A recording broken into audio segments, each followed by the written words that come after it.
Iran just told the world it has a weapon capable of changing everything about the next war, and it refused to say what that weapon actually is. In the middle of an active standoff with the United States, with warships stacked in the Persian Gulf and sanctions tightening by the week, Iran's most powerful military force made a statement that should have dominated headlines everywhere. They said that if war breaks out again, their weapons will be completely different from anything used before. Not slightly upgraded, not modestly improved, because when a military spokesman goes out of his way to promise something new without revealing what it is, history says you should pay very close attention. The warning came from Brigadier General Hossein Mohebi, spokesman for Iran's Islamic Revolutionary Guard Corps, in the middle of one of the tensest standoffs between Iran and the United States in years. He said the destructive power of the warheads used in Iran's missiles now far exceeds anything used in previous wars, and that if another war begins, Iran's weapons will be different in every possible way. Different in the generation of warheads, different in accuracy, different in range. He did not say this quietly, and he did not say it by accident. Statements like this from Iran's military are never random.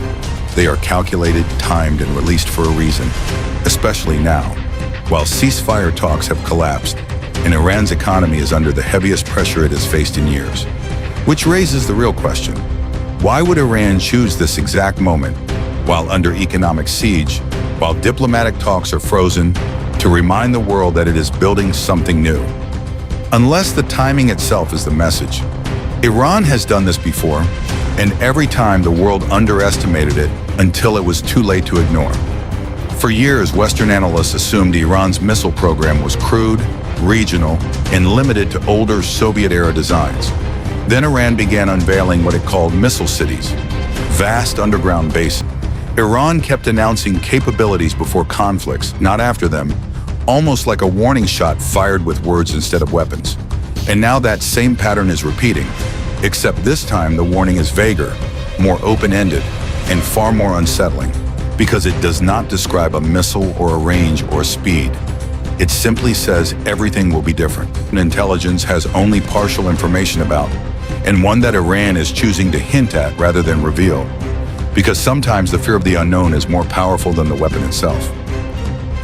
That uncertainty is precisely what worries American military about overwhelming defense systems with sheer numbers, launching so many missiles and drones at once that even the most advanced defense networks cannot intercept them all. A handful of missiles can be shot down.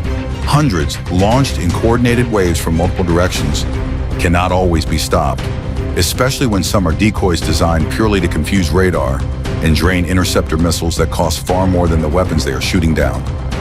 Add to this Iran's control over choke points like the Strait of Hormuz, where a full or partial blockade can threaten global oil supply within hours, and you start to see the real shape of the threat.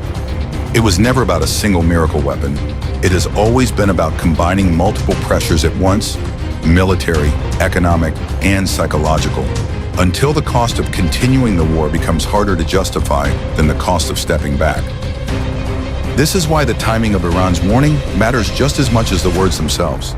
While Iran issued this threat, the United States was simultaneously tightening the economic noose, with President Trump pausing negotiations entirely and threatening what he called an economic D-Day, a level of sanctions designed to collapse Iran's economy from the inside. Inflation inside Iran has soared.